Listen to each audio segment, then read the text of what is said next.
Buenos días, Blanca, gracias. Buen día a todos y todas. Les saludamos cordialmente y damos la bienvenida a esta tercera jornada del Coloquio Internacional Imaginarios de la Naturaleza.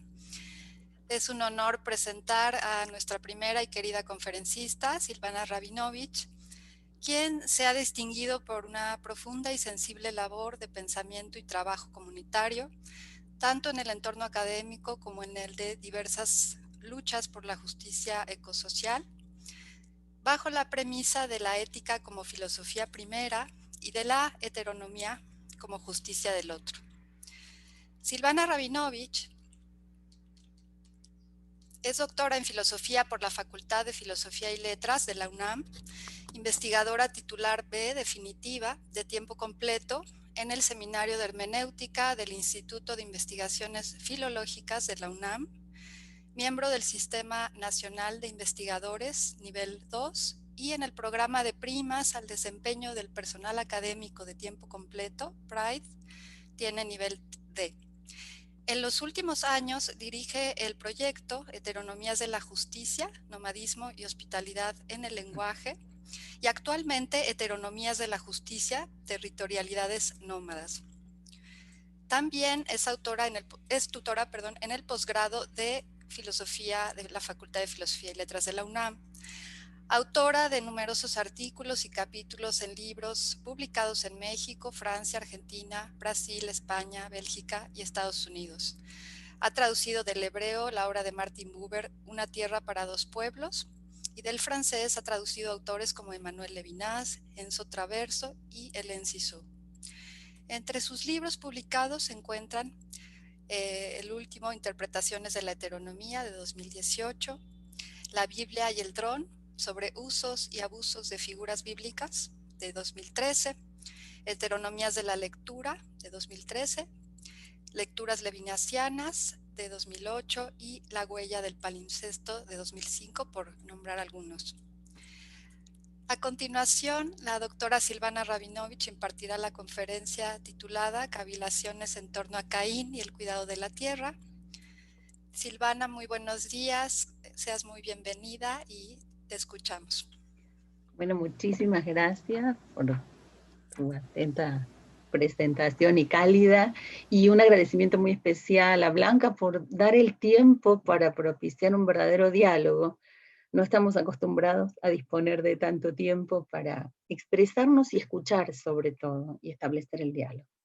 Y quisiera hacer una advertencia porque este texto fue escrito antes de la pandemia, entonces el llamado a tomar las calles en este momento excepcional no debe tomarse literalmente, sin recrearse, a pesar de que hoy la vida se nos presente de cuadritos.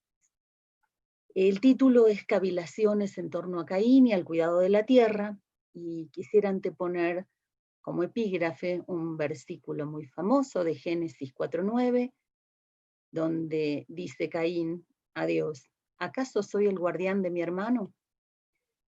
Hay palabras que circulan cómodamente por el ágora y otras que prefieren la intimidad. Si el término guardia campea en la plaza pública, la palabra cuidado suele relacionarse con ámbitos reservados, pues nos remite invariablemente a la primera experiencia de nuestra humana fragilidad. En lo que sigue, después de reflexionar en las fibras sensibles que prefiguran ciertos sentidos del cuidado en la ética heterónoma de Emmanuel Levinas, quisiera proponer algunas de sus múltiples formas cuando por fin asoma en el ámbito público, en un sentido más generoso que el de la seguridad. Advertencia, heteronomía obliga. Estas reflexiones se verán interrumpidas por algunas cavilaciones inspiradas en la herencia irrenunciable de Caín, como un intento de comprensión que nos libre de la moralina gatilladora de acusaciones fáciles. Antes de iniciar, un rápido repaso del relato de Caín y algo de su estirpe que pueden corroborar en Génesis 4. Ya exiliados del Edén, Adán y Eva tuvieron un hijo, al que ella llamó Caín, cuando nació su hermano Abel. Nació su hermano Abel. El primero labraba la tierra, o sea, Caín era agricultor, y el segundo, Abel, fue pastor de ovejas.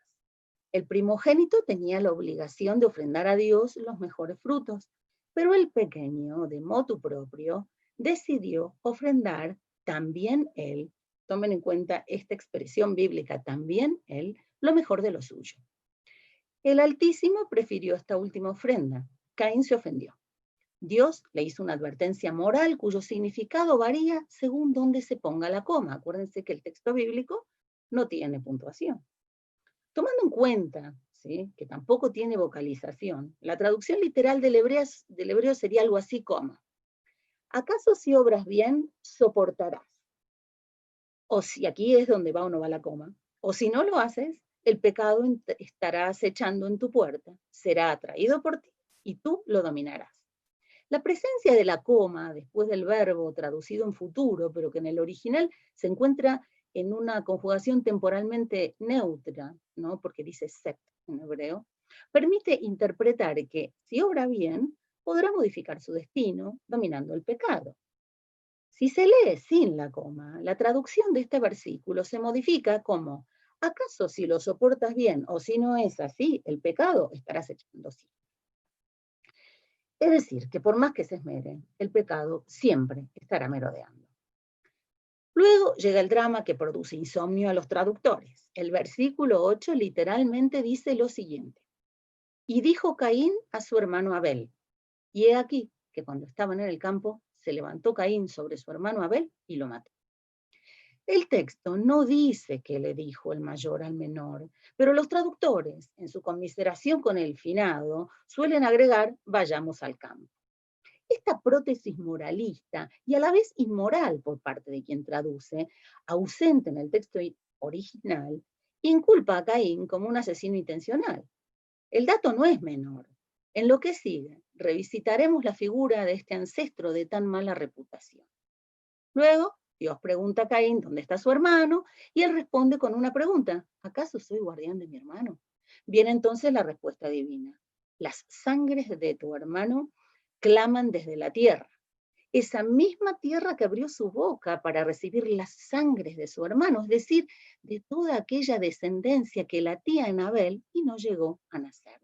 Lo maldecirá sin dejarle sacar gran provecho de su labranza, pues ahora se volverá nómada para esquivar una ley bíblica intocable, que es la redención o venganza de la sangre. Eso, acuérdense que en Números o en Deuteronomio hay ciudades refugio que protegen a los asesinos no intencionales de los redentores de la sangre.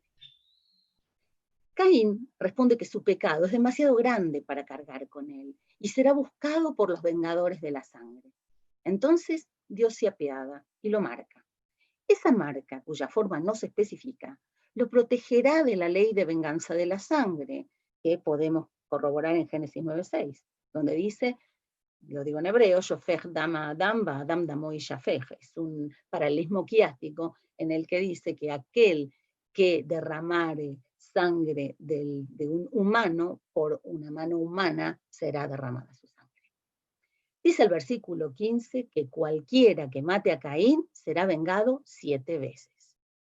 5 generaciones más tarde, nace de su estirpe Lamech, ¿sí? O Lamech en castellano, o Lamech o Lemech, según donde se encuentra en el versículo en hebreo, quien alardea por haber asesinado a 2 hombres.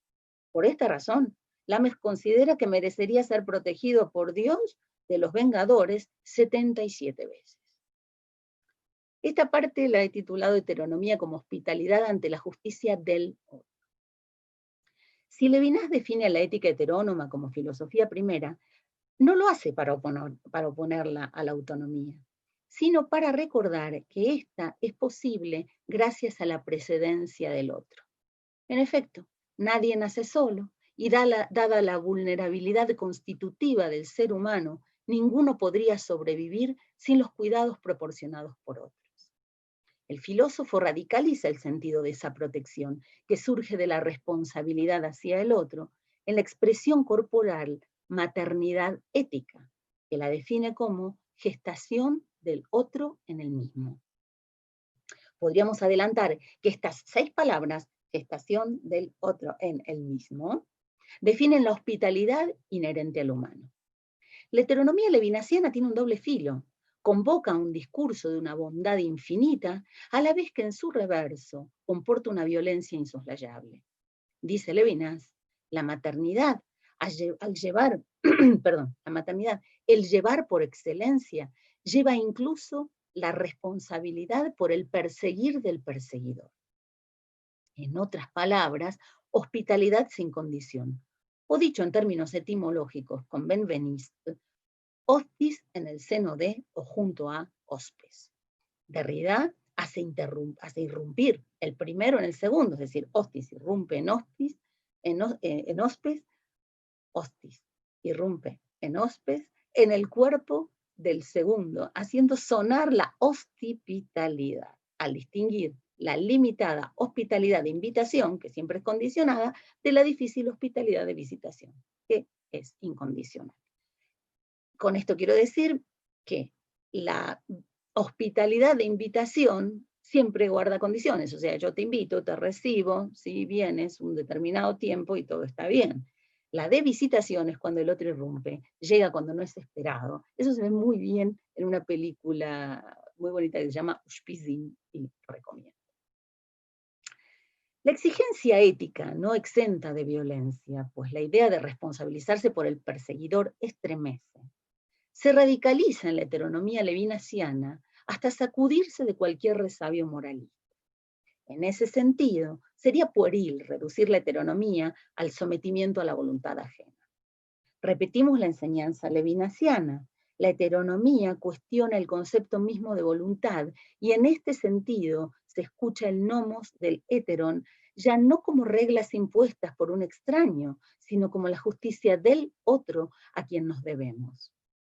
Fuera del horizonte altruista y benevolente de mi justicia concedida también para el otro, la heteronomía, en tanto justicia del otro, presenta visos hostiles. En efecto, su reclamo de justicia frecuentemente se percibe como un atentado contra los derechos ganados, entre comillas, cuando en realidad evidencia los privilegios que el orden establecido ampara, y en esto nos vemos todos incluidos. Una cavilación cainiana en clave borgiana, y me refiero a la narración leyenda de Borges.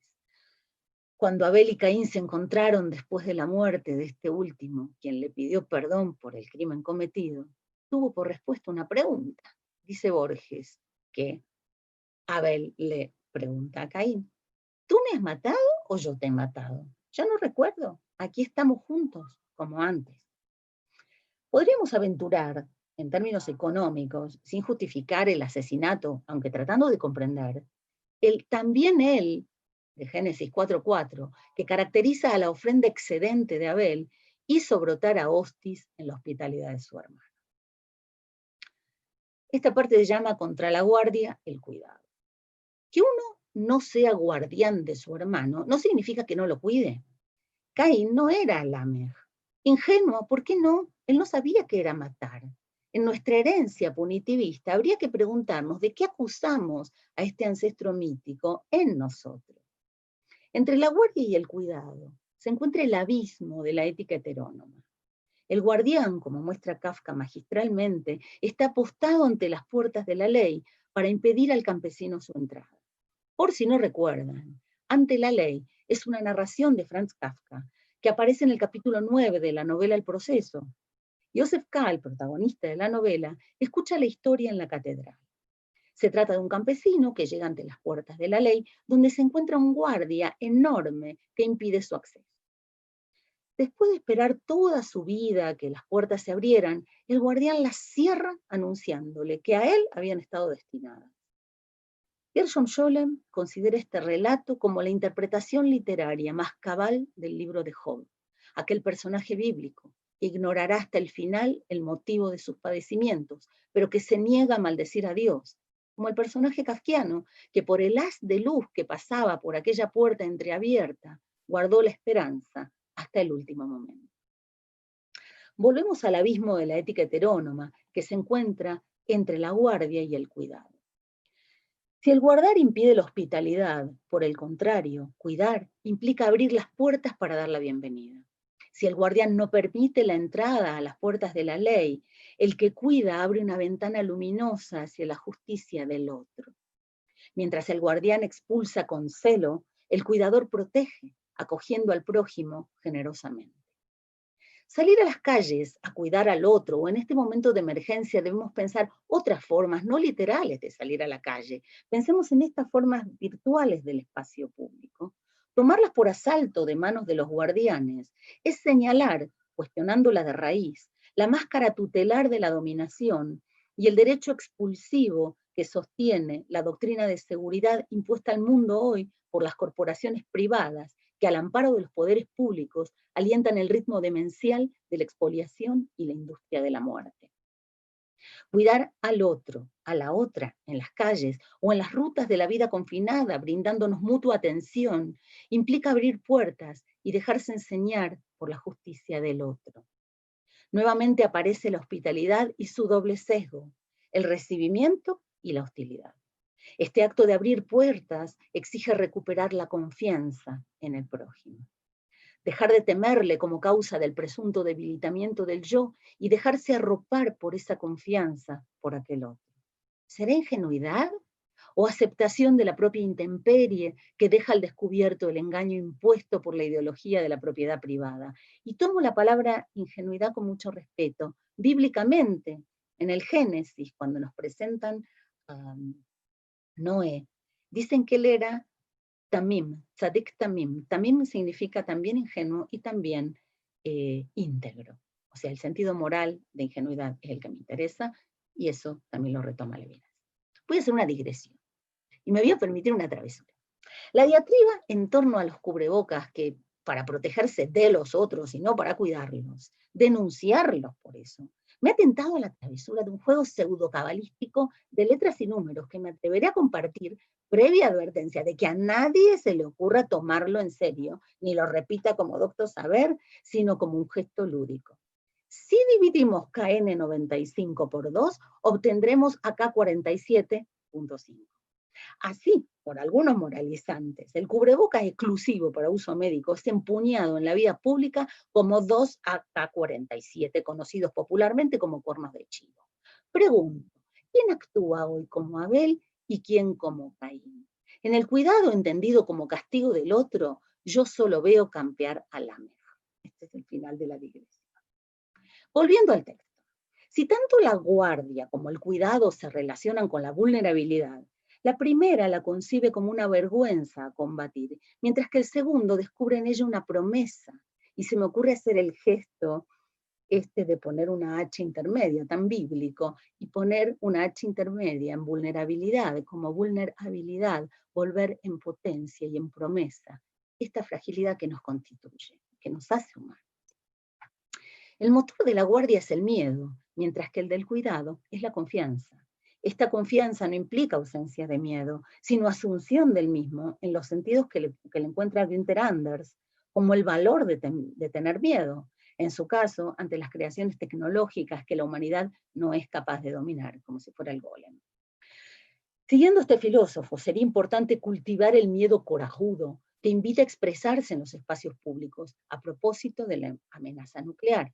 Sacar el miedo a la calle, en lugar de guardarse por su causa, rompe con la lógica tradicionalmente individualizante del Estado, crea comunidad, y esta se cultiva con el cuidado mutuo en el espacio público. Pero no nos apresuremos, porque el cuidado no es la guardia punitivista replicada en el egoísmo colectivo del nosotros contra un afuera peligroso. Para resumir, la guardia se impone en el espacio público a través del miedo como pretexto para garantizar la seguridad, al tiempo que asegura la atomización de la sociedad. Sacar del ámbito de la intimidad al cuidado, para cultivar lazos comunitarios, permite exhibir la debilidad de la protección que busca brindar el Estado a los individuos ciudadanos. Los lazos espontáneos de solidaridad y protección mutua se multiplican y muestran que al aire libre y cultivando confianza con los otros, se puede estar más seguro que en la soledad de la guarida. Esto indica que el fortalecimiento de los lazos comunitarios no debe esperarse del Estado. Este sí debe ocuparse de la guardia. Es nuestra, desde abajo, la tarea de cultivar el cuidado, desalentando así sus mecanismos estructuralmente represivos. Volviendo a los hermanos bíblicos, a los primeros dos hermanos, y tratando de leer la Biblia ya no con los ojos del castigo, sino del cuidado. Caín no se sentía guardián de Abel, sino quizás su tutor. ¿Por qué limitarse a pensar esa pregunta como una respuesta perversa al requerimiento de Dios? Posiblemente, Caín quiso proteger del deseo de protagonismo y tendencia a una economía de sobreoferta y producción de más de lo necesario que iba mostrando su hermanito menor.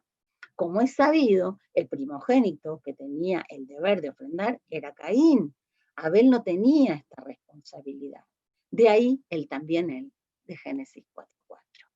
Pero la ambigüedad de la advertencia escuchada en Génesis 4:7 respecto a la tentación y el pecado lo confundió.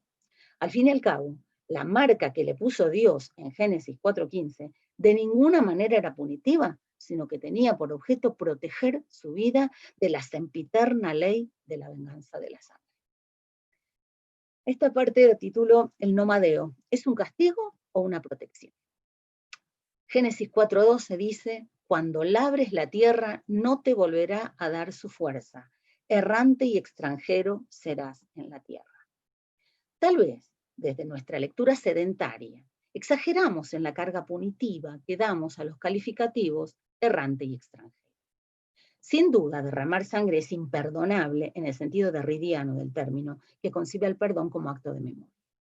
Sin embargo, así como en la insondable marca divina recibida por el primogénito de Adán vemos protección y no señalamiento punitivo, en la condena a la errancia podríamos ver también cierta protección de la tierra, así como del mismo labrador y sus generaciones por venir. La tierra es protegida de la apropiación. El labrador es protegido de la posible hambruna que resulte del agotamiento de los nutrientes del suelo por su falta de descanso. Por ejemplo, el Levítico 25:23 nos advierte que la tierra no se venderá a perpetuidad, porque pertenece a Dios y que sobre ella somos forasteros y extranjeros, sí, como nuestro ancestro Caín. También, como advertíamos, se la protege del agotamiento que causaría una agricultura intensiva. La cita del Levítico se da en el contexto del jubileo o séptimo año sabático. Cada sabático ordena el descanso obligatorio del suelo, además de la liberación de los esclavos, mientras que el jubileo, aunque las instituciones se rehúsen a recordarlo, llama a la liberación radical, pues obliga a condonar deudas, a liberar también a la tierra y al tránsito, sin discriminación de absolutamente todos los que la habitan. La vida nómada conduce a una relación con la tierra que en otro lugar califiqué como huellas ligeras. A diferencia de las civilizaciones sedentarias acostumbradas a clavar en el suelo pesados edificios que terminan por aplastarnos en los sismos, o muros infranqueables, el paso de los pueblos nómadas deja huellas orgánicas de fácil absorción en el medio. Esto trae problemas en el mundo privatizador en el cual vivimos, pues por ejemplo a los beduinos del Naqab o Negev les resulta difícil reclamar su derecho a vivir en sus tierras por carecer de construcciones durables. Apenas los cementerios y ciertas huellas orgánicas que atestiguan la presencia de animales pueden testimoniar de su lazo con un suelo bajo el cual conocen muy bien los pozos de agua por tener la humildad de dejarse enseñar por la sabia memoria de los camellos. Y tal vez Caín debió dedicarse, como los mayas, a una agricultura nómada que privilegia el descanso de la tierra sobre el cultivo intensivo. La milpa mesoamericana es un policultivo trashumante que aplica de manera fugaz, por un plazo de máximo 2 años, el modelo roza, tumba y quema. Este modelo agrícola requiere el trabajo en pequeñas parcelas que descansan por periodos que multiplican por 7 o más el tiempo que se destina a su cultivo, y permite a la tierra regenerarse y ofrecer esa vegetación exuberante que brinda Mesoamérica.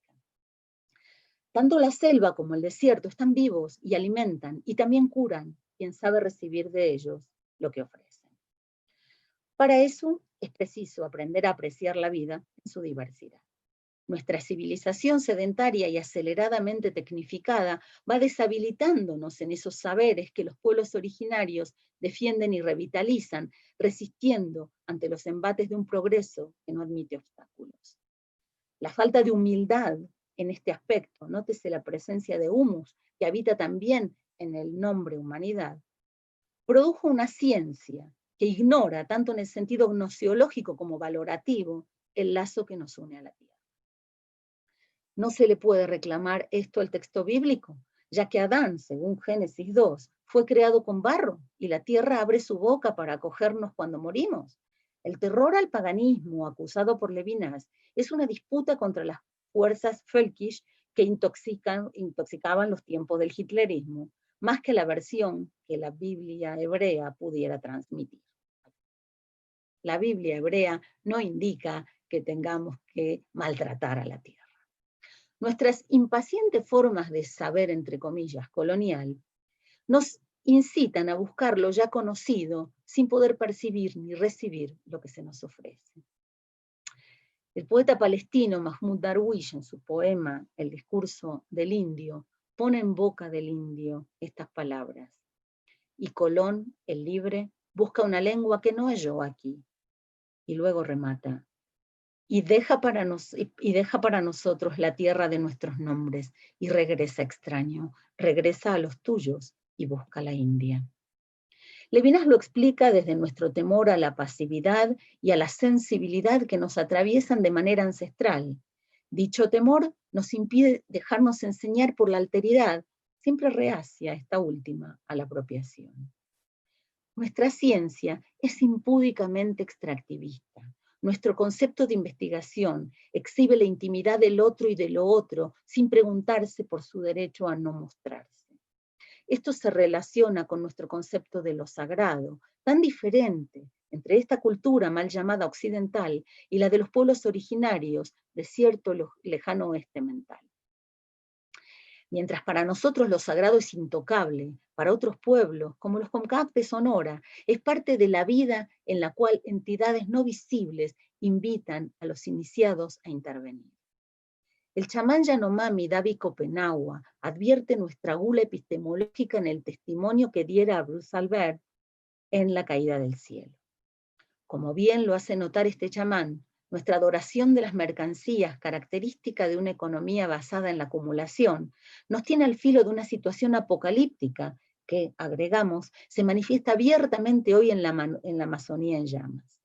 Günther Anders le llama a nuestra época, la de una apocalíptica no cristiana, el tiempo del fin.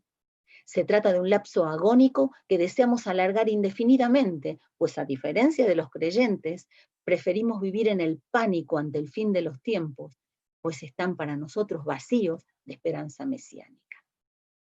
Otra vez el indio, entre comillas, de Darwish nos dice el extraño palabras extrañas y cava en la tierra un pozo para enterrar al cielo.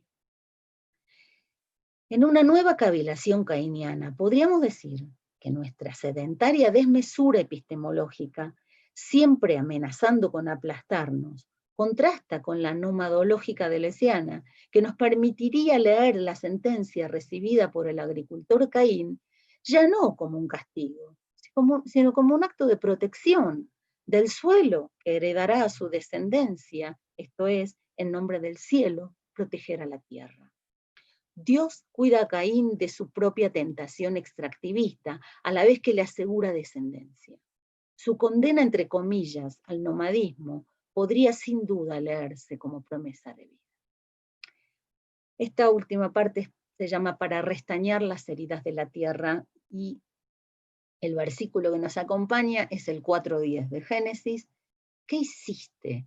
La voz de las sangres de tu hermano gritan hacia mí desde la tierra. La tierra está herida de 1000 maneras y todas conducen hoy a la obstinada sed de extraer los metales que guarda en su seno. Metales que Omama, la deidad amazónica, colocó con cuidado para sostener los ríos, las montañas y a todos sus habitantes, y que los Yanomamis cuidan para prevenir la segunda caída del cielo, y respetan porque consideran que mientras esté en la piedra, también el oro está vivo.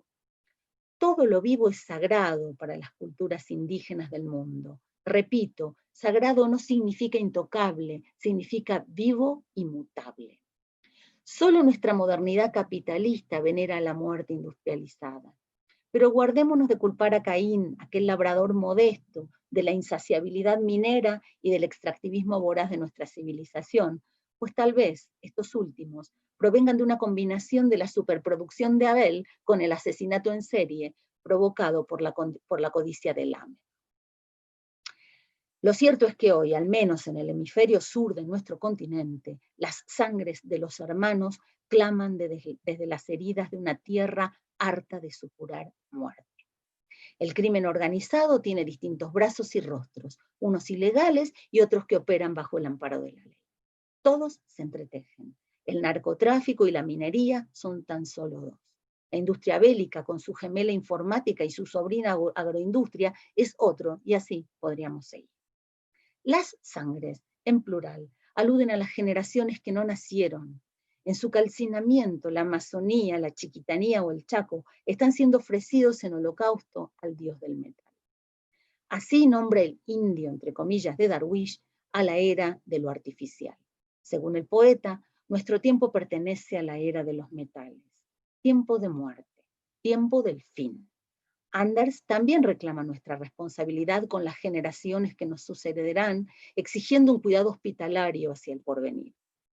De aquellos adoradores de las mercancías, tal como los llama Copenhague, que no cesan de cavar la tierra, de herirla, como diría Darwish, podríamos decir que heredaron el gesto de Lamech, quien pretendió multiplicar por 11 la protección de Caín. Tal vez, para torcer el designio de los hijos de Lamech, que señalan al primogénito de Adán, escandalizándose de manera hipócrita por la muerte de Abel, sea hora de asumir la herencia de Caín con la misma humildad con la cual asumimos la vulnerabilidad que nos hace humanos. A propósito de esta última, Levinas hace un llamado a un aflojamiento sin cobardía de la virilidad, para poder repudiar la crueldad que nos inunda, que nos inmunda, que nos abraza con eso. De Abel no sabemos nada. Provenimos del muy vituperado Caín. No hay mucho de qué enorgullecerse, pero es imperativo aproximarse a esta herencia de una manera menos pretenciosa, más cuidadosa y con agradecimiento hacia quien nos dio la vida. Contra los guardianes, aquellos que fabrican armas para seguir matando a sus hermanos por defender el territorio y violan a la madre tierra de 1000 maneras para esconder sus cuerpos en fosas clandestinas. Fratricidas que matan para poder herir la tierra, a fin de dar rienda suelta a un extractivismo desmesurado al servicio de una superproducción desbocada de futilidades que engendrará más basura con la cual ahogar el humus, que es promesa de vida. Cavan la tierra para extraer los metales y fabricar armas con las cuales matan a los hijos de esa misma tierra. Piromaníacos asesinos de la vida, de la selva, que no saben rozar ni tumbar y mucho menos quemar para honrar el suelo, como hacen con cuidado los milperos mayas. Los hijos de Lamech lograron distraer nuestra atención para enfocar nuestro escándalo en Caín. Los hijos de Lamech están apostados en las puertas de la ley y retienen en su umbral a los otros descendientes de Caín, entre los cuales la mayoría está encerrada en las casas, aterrorizada, viendo la hoguera en las pantallas, hechas con esos mismos metales, cuya obtención exige el sacrificio de los hermanos guardianes de otras selvas. Con Anders es hora de llamar al miedo corajudo a las calles, aquel que sabe cuidar, mientras que con Levinas expone su vulnerabilidad como un espejo de nuestra condición humana que tanto asusta a los guardianes kafkianos. Es tiempo de sacar la hospitalidad a la calle para hacer comunidad, siguiendo las pistas de los nómadas, aquellos que dejan huellas ligeras a fin de revertir la crisis socioambiental que nos ahoga y plantarnos frente a los muros para exhibir su futilidad, que guarda las utilidades, entre comillas, del capital de unos pocos. Estos muros que son tan monstruosos como ridículos. Es momento de aprender y enseñar a leer los relatos bíblicos en la lengua que sea, con ojos humildes y lúdicos, pero no por ello menos lúcidos, que se permitan la ingenuidad, es decir, la integridad, al calor de la cual germinan semillas mesiánicas. Leerlo a la luz de las culturas milenarias que supieron resistir a todos los embates del modelo excluyente que embarga el porvenir de todos. Judía, lectora de la Biblia hebrea en su lengua, creía haber escuchado en la encíclica papal Laudato Si una lectura que, si bien no se pregunta por nuestra herencia de Caín ni tampoco de Lamech, sí se aproxima a una lectura cuidadosa del Génesis, haciendo un enfático llamado al cuidado de esta nuestra casa común. Quisiera terminar rindiendo homenaje a quien hizo del cuidado de los otros su forma de vida, un ejemplo de actitud moral que supo guardarse de caer en la tentación moralista. Si Benjamin recuerda a Malebranche, al definir a la atención como plegaria natural del alma, Monseñor Pedro Casaldáliga atendió como pocos el padecimiento de Caín. Agradezco a María del Socorro Cataño este regalo con el que quiero terminar, dándole la palabra al cuidado de la memoria al cuadrado, a la memoria de Pere Casaldáliga, que supo cuidar el recuerdo de nuestro ancestro Caín, en sus sonetos neobíblicos, precisamente. Caín lleva el destino a cuestas, con el saco, muerto el amor y la tristeza viva. Les cuece el alma en el mirar opaco, es una soledad a la deriva. Ha cruzado la isla, la Araguaya, la sociedad, el tiempo, el mal, rehuye, la luz del sol y el sueño de la playa. Huye de todos, de sí mismo huye. Condenado a vivir su vida muerta, se ha violado la ley, la paz presunta. A él le hemos matado la paz cierta. Quizás sea un Caín, pero es humano, y por él Dios, celoso, nos pregunta: Abel, Abel, ¿qué has hecho de tu hermano? Gracias.